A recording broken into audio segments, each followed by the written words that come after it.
हाय नमस्कार सगळ्यांना, स्वागत आहे तुमचं माझ्या आजच्या नवीन ब्लॉगमध्ये। तर कशा आहात सगळेजण? मस्त आणि मजेत का? आम्ही पण मस्त आणि मजेत आहोत। तर सगळ्यांना व्हिडिओ चालू करायच्या पहिले श्री स्वामी समर्थ, कारण की आजपासून मी पारायण चालू करते आणि 10 तारखेला स्वामी जयंती आहे, त्यासाठी पारायण चालू करते। प्रांजल नको ना बाळा त्रास देऊ। तर 10 तारखेला स्वामी जयंती आहे आणि 7 दिवसावर आलेलं आहे स्वामी जयंतीचं। स्वामींची जयंती, त्यासाठी मी आता माझ्या घरामध्ये पारायण चालू केले। तर संध्याकाळी ब्लॉग करते, कारण की सकाळपासून घरातलं सगळं साफसफाई करून पारायणाला बसणं, पूजेची मांडणी सगळं आज होतं, त्याच्यामुळे मग मी काय सकाळपासून काही दाखवलं नाही तुम्हाला। त्यामुळे म्हटलं आता संध्याकाळी ब्लॉग काढावं आणि सांगावं तुम्हाला की आज मी काय करत होते, कशी मांडणी वगैरे केले ते तुम्हाला मी पुढे दाखवणारच आहे। आणि तुम्ही पण स्वामी भक्त असेल तर नक्की स्वामींची सेवा करा। तुमचे नक्कीच काही प्रश्न असतील ते नक्की मार्गी लागतात। स्वामींचे खूप अनुभव येतात सगळ्यांनाच। तर भिवू नकोस, मी तुझ्या पाठीशी आहे। तर हे स्वामींचं वाक्य आहे, तर ते खरंच घाबरण्याची गरज नाही आहे। स्वामी असल्यामुळे मला तर काहीच भीती वाटत नाही, बिनधास्त राहते। तर 2 दिवस झाले आमच्या इथं सोसायटीमध्ये, म्हणजे आमच्या घरापुढे स्वामींचं मंदिर आहे, परत हनुमान मंदिर आहे, महादेवाचं मंदिर आहे। जेव्हा मी तुम्हाला महाशिवरात्रीच्या वेळेस दाखवलेलं ते मंदिर, तिथं स्वामींचं पण मंदिर आहे। तर ते मंदिरातले तिथं म्हणजे भंडारा वगैरे असतो, तर ते देणगीसाठी आलेले होते ते दादा। तर त्यांना माझ्या घराची दाराला लावलेली प्लेट खूप आवडली।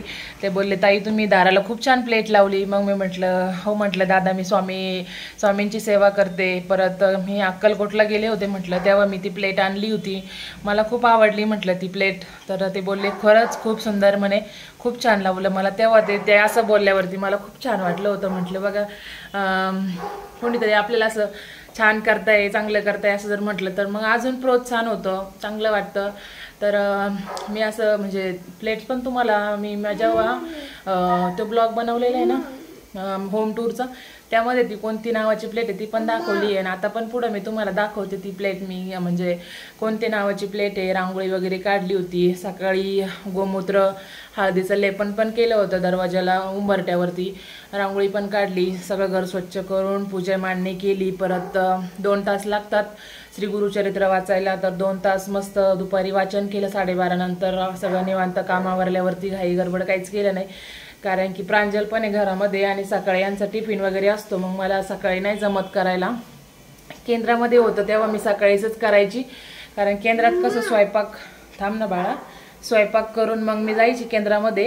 आणि आता घरामध्ये म्हटल्यावरती असं घरात स्वच्छता नाही, मग ते करत बसायचं त्याला मग मन पण प्रसन्न वाटत नाही।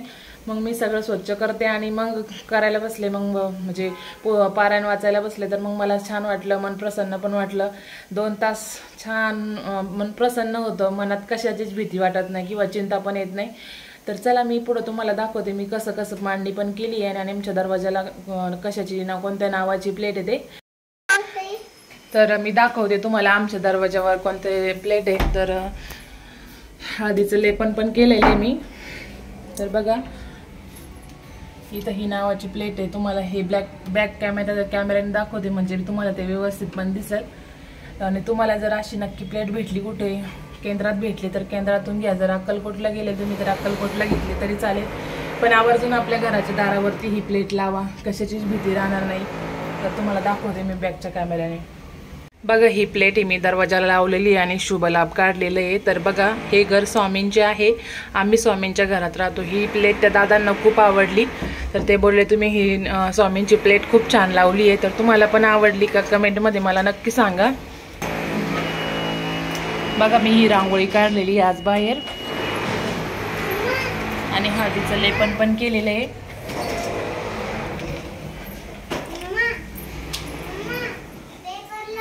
हा लावते थांब। तर बघा अशी मांडणी केलेली मी आज स्वामींची। तर गुरुचरित्र पारायण माझं चालू झालेलं आहे। तर बघा स्वामींचा फोटो आहे, दत्त महाराज पण आहे, दत्त महाराज आणि स्वामी दोघांचा पण फोटो आहे। आणि इथं माझ्याकडे मूर्ती पण आहे स्वामींची आणि गणपती बाप्पांना पण ठेवलंय मी। हळदी कुंकू आहे, फळ ठेवलेलं आहे, तर साखर ठेवलेली पण प्रांजलने वाटी उचलून घेतली आणि पाणी तर ग्लास भरून ठेवलं होतं। प्रांजल पिली का काय पाणी? तर नारळ ते ठेवलंय घट्ट भरून आणि दिवा चालू आहे माझा, सकाळपासूनच चालू आहे दिवा. तर बघा, हा ग्रंथ आहे माझ्याकडं, श्री गुरुचरित्र. तर आता मी देवपूजा करून घेते आहे. तर संध्याकाळचे 7 वाजले आहेत. तर चला आता मी देवपूजा करून घेते. तर कशी वाटली तुम्हाला मांडणी? तुम्ही पण करा घरच्या घरी. मन प्रसन्न होतं आणि आपल्या काही अडचणी असतील त्या पण दूर होतात.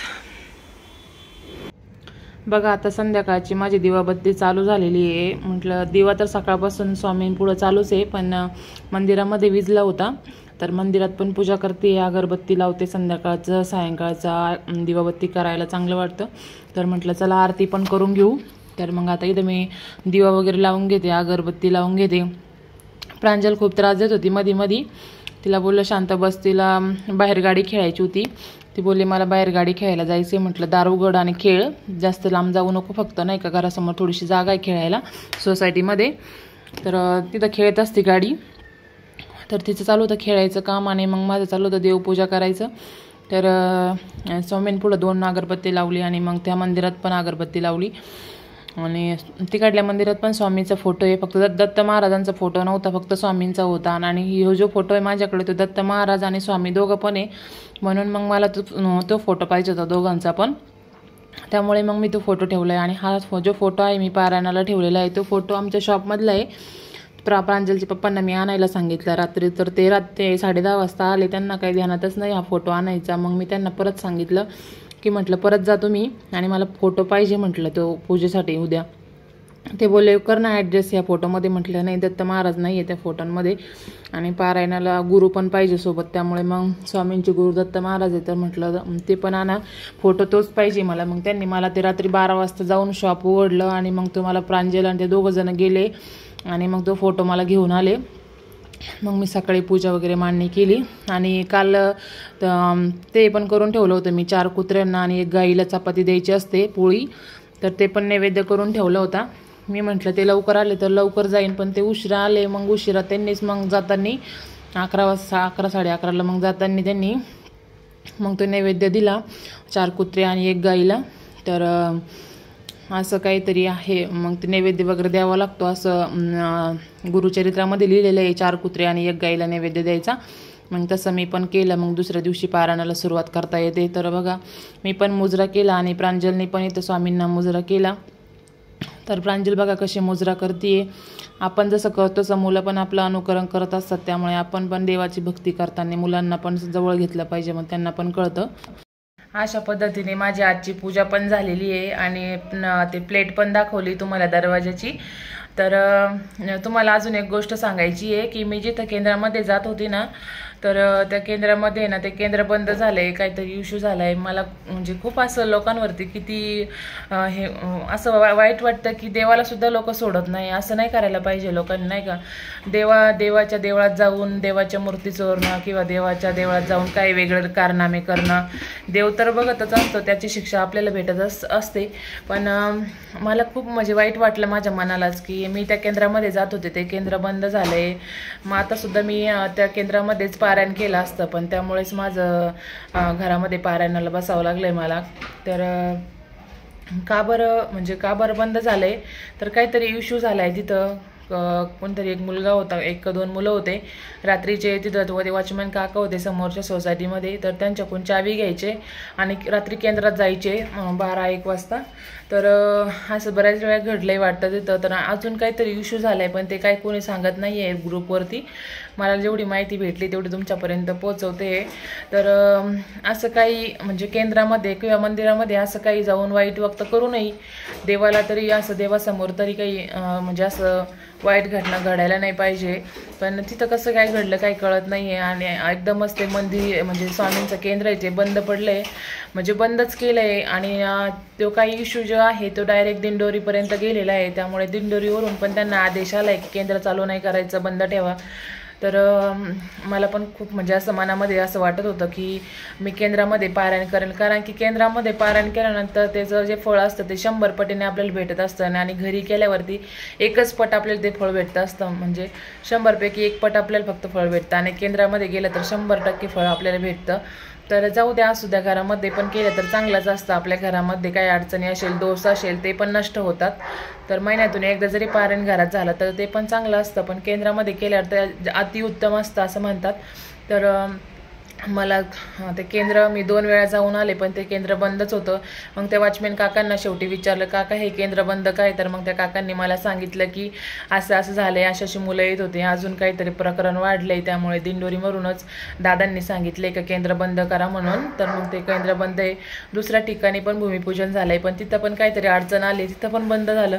काय माहिती, स्वामींनाच माहिती आता काय होतंय काय नाही होते. तर चला जाऊ द्या. आपण घरामध्ये मी तर आता केलंय सुरुवात, आणि स्वामी जयंतीला पण आमच्या घरासमोर मंदिर आहे, तिथं पण आम्ही जाणार आहे. स्वामी जयंतीला भंडारा वगैरे पण असतो, तिथला पण तुम्हाला व्हिडिओ पुढे येणारच आहे, मी कुठं कुठं जाणार आहे, काय काय करणार आहे. तर चला, आता मी यांना नैवेद्य करते. आता आरती करून घेतली पहिले, आणि झोपायच्या पहिले मला ते विष्णू सहस्रनाम पण वाचायचं आहे.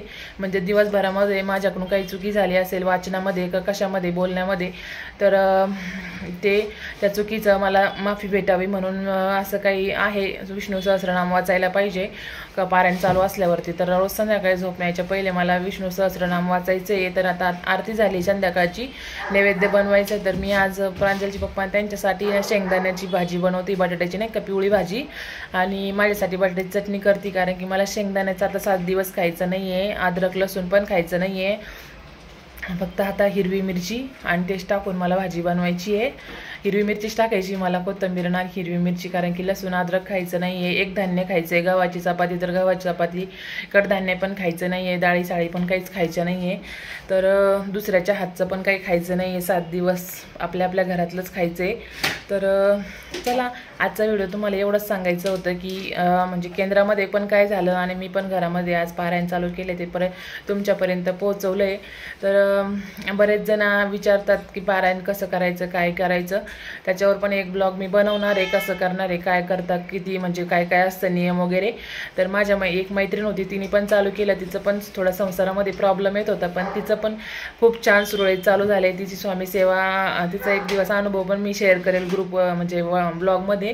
तर तिचं ते जेव्हा तो अनुभव सांगितला तेव्हा माझ्या अंगाला अक्षरशः काटे आले होते, आणि ती रडत होती अक्षरशः. पण अजून एक मैत्रिणी, आज 2 मैत्रिणींनी पण माझं स्टेटस बघून मला विचारलं की कविता मला पण सांग ना स्वामी सेवा. मला तेव्हा खूप छान वाटलं की म्हणजे स्वामी सेवा आपण पण करतोय, आणि इतरांना पण आपण करतोय, आणि इतरांना पण आपण सांगितलं पाहिजे की तुम्ही पण स्वामी सेवा करा, तुमच्या पण अडचणी दूर होतील.